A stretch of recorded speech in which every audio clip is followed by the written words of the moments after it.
Next Monday, September 9th, will be the 70th anniversary of a major athletic and cultural event in the history of Toronto. On that date, in 1954, a 16-year-old girl touched the breakwater near Sunnyside Beach, making her the first person to swim across Lake Ontario. By the time she arrived, all of Toronto seemed to be waiting for her. Radio stations broadcast hourly reports about her progress, and newspapers published extra editions throughout the day. She became a media sensation and Canada's sweetheart. But 2 years later, she hung up her swimsuit and retired to live an ordinary life. This week, we're telling the story of Marilyn Bell and the marathon swim that made her a legend. I'm Adam Weiser. And I'm Grayson Miller. This is Muddy York. Swimming is great exercise because the water resistance forces you to use your whole body if you want to stay afloat. Now, imagine doing it for 21 hours straight. My muscles ache just thinking about that. I cannot imagine 21 hours. Amen. I get tired after a few laps in a pool. But on September 8th, 1954, a month shy of her 17th birthday, Marilyn Bell entered the dark and frigid waters of Lake Ontario in Youngstown, New York, planning to swim the 51K it would take to reach Toronto on the other side. But first, some personal history. Marilyn Grace Bell was born in Toronto on October 19, 1937. Her family would move several times, and she spent some of her early years in Halifax and North Bay. Upon her family's return to Toronto in 1946, they briefly had to stay at the Royal York due to a post-war housing shortage, but eventually they settled in Etobicoke. She enrolled in swimming lessons at Oakwood Pool, and a year later she entered her first long-distance competition, a 1-mile swim at the CNE that she completed in 70 minutes. This is where she first met Gus Ryder. Ryder was a famous coach at the Lakeshore Swimming Club, known for teaching anyone regardless of income or ability. In 1963, he would be inducted into the Canadian Sports Hall of Fame. Bell thought of Ryder as her mentor and started practicing with him, either in Lake Ontario or the pool at Humberside Collegiate. 4 years later, she would win the 1-mile CNE race in the junior girls category. She also came second in the senior girls race, despite still being a junior and despite swimming both races on the same day. In July 1954, she made her international debut at the age of 16 when she competed at the 41.8-kilometer Atlantic City Centennial Swim. She would finish first among the women and win $1,150 US, which was a lot of money in those days. This race was significant for another reason. One of the lifeguards working the race was named Joe D. Lasasio, and him and Marilyn would begin quite a romance. Later that summer, the CNE decided to hold a publicity event by offering $10,000 for Florence Chadwick to swim across Lake Ontario. Chadwick was a famous American swimmer who previously swum the English Channel, the Dardanelles, and the Straits of Gibraltar. Canadian swimmers felt snubbed by the offer and campaigned to participate in the event. Bell later said, "For me, it was about a Canadian organization inviting an American to come and swim the lake and sponsoring an American when there was such a wide range of Canadian swimmers. I knew I wanted to challenge Florence Chadwick, and my goal was to swim further than her. However far she went, I wanted to go further. I don't think I ever really thought about getting to the other side because I didn't think anybody could." Eventually, the CNE would relent. Bell joined the race alongside another Torontonian named Winnie Roche-Leusler, who'd also swum the English Channel. However, the money was only offered to Chadwick. In fact, the CNE was so convinced of her success that they paid her an advance of $2,500 on the $10,000 she would collect for making the crossing. The CNE had been trying to generate publicity with this event, and they succeeded. The Toronto Star agreed to cover Bell's expenses, including renting the boats that would accompany her across the lake. As a result, Star reporters were aboard the 2 boats, and the Star would get an exclusive interview with Bell if she succeeded. Gus Ryder had made the same offer to the Toronto Telegram and had been turned down. The Telegram would come to regret that decision and would take extreme measures to try to fix their mistake. Chadwick's contract with the CNE gave her the right to decide when she would begin, so Bell and Leusler had to wait for her decision.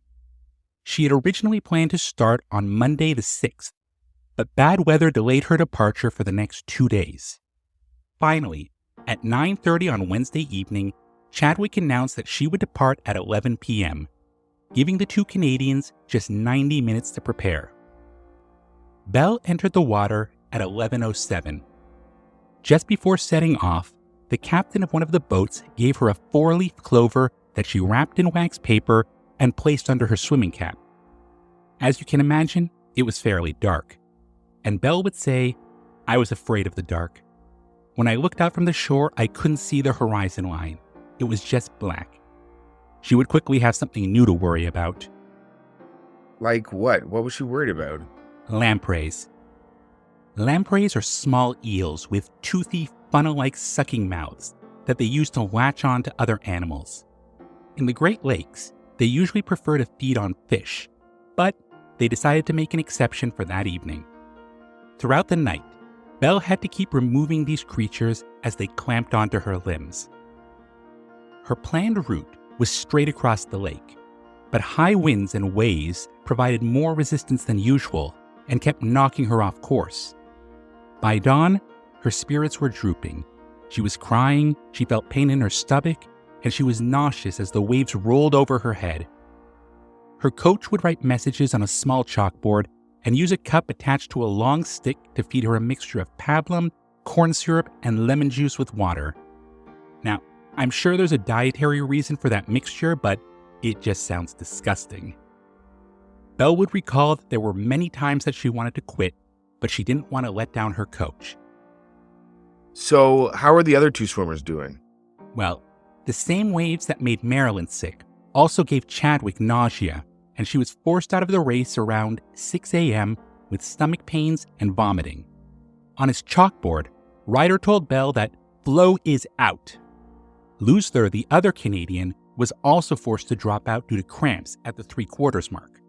Meanwhile, the story of a 16-year-old local girl trying to become the first person to cross Lake Ontario had become the biggest news story in Toronto.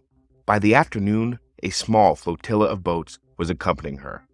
As Maclean's reported, half-hour bulletins relaying broadcasts from boats beside the swimmer suddenly whipped the city into a frenzy of excitement.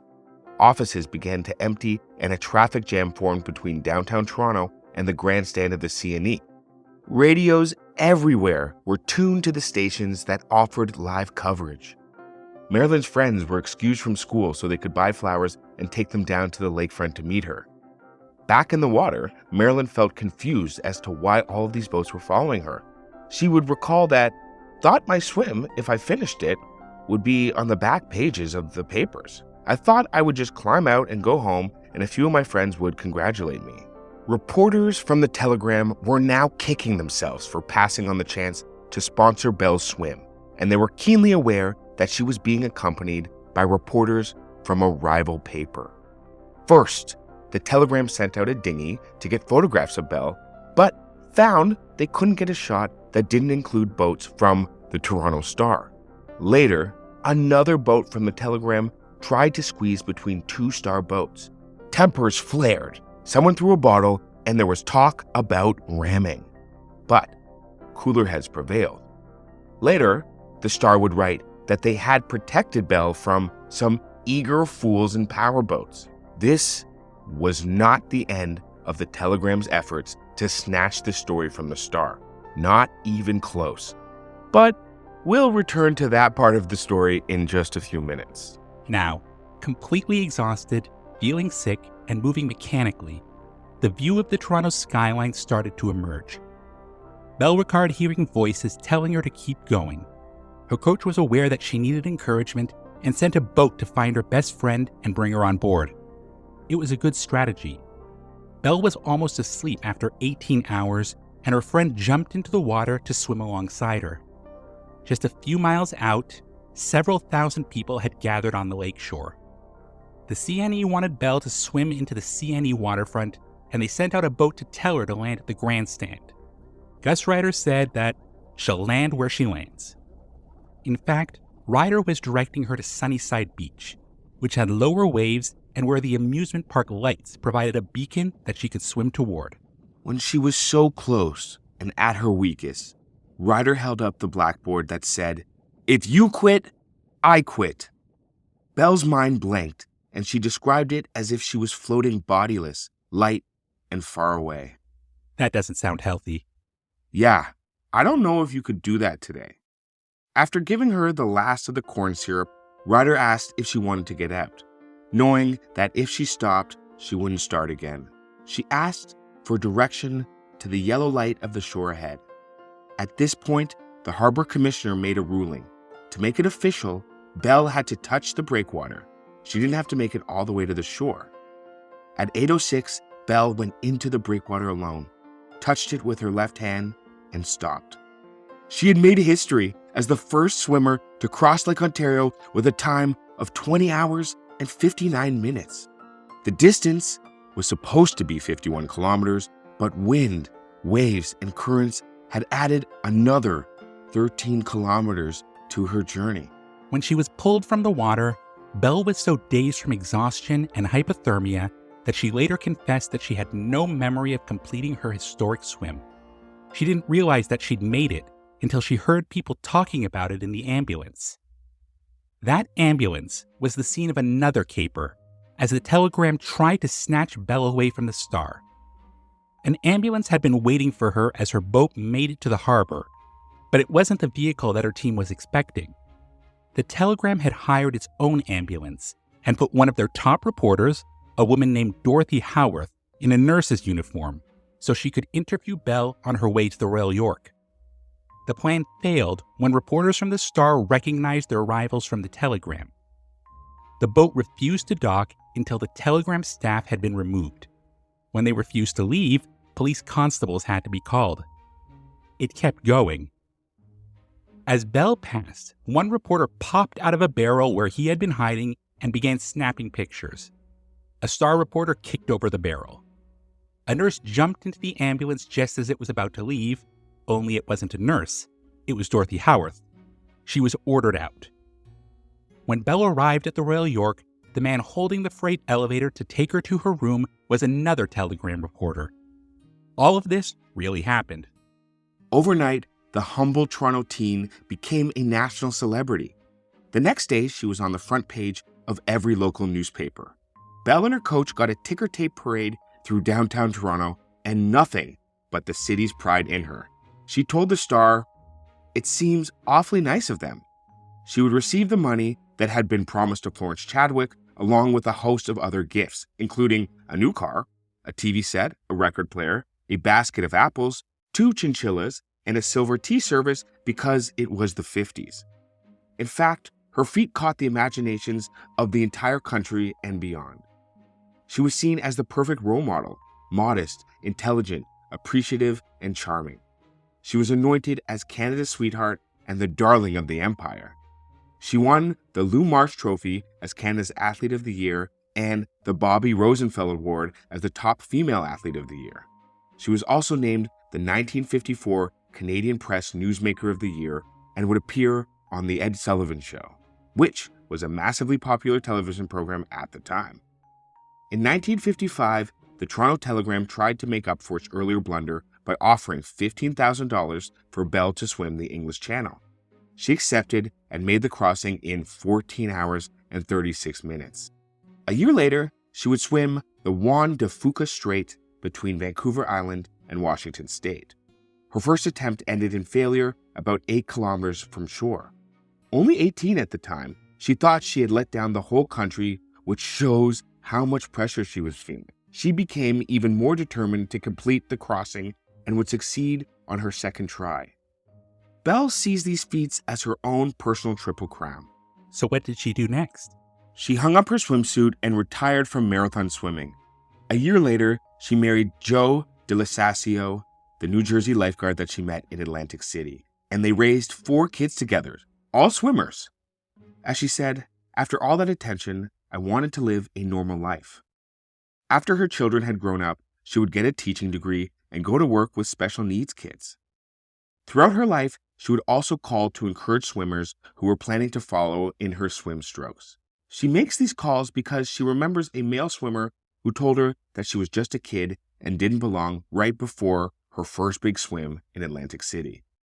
Gertrude Ederle, who previously swum the English Channel, came over to her and offered her words of advice.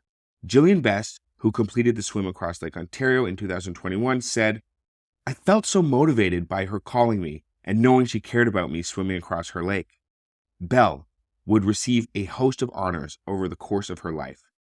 She's been inducted into 6 Hall of Fames, including the International Swimming Hall of Fame and the Canadian Sports Hall of Fame.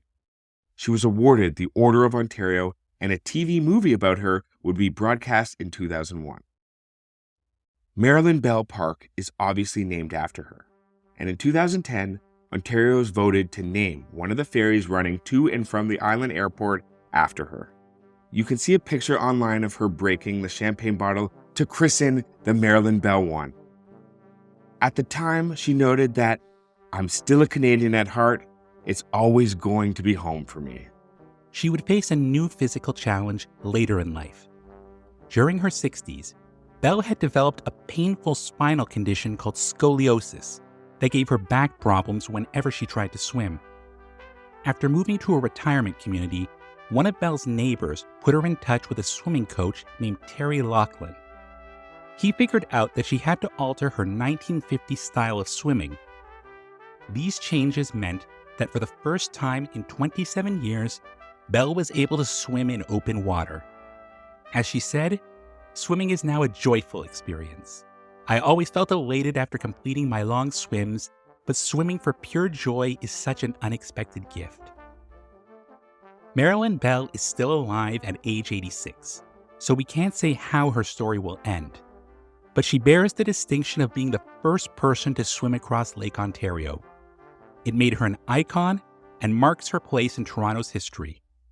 Whatever else may happen, she should always be remembered as the First Lady of the Lake.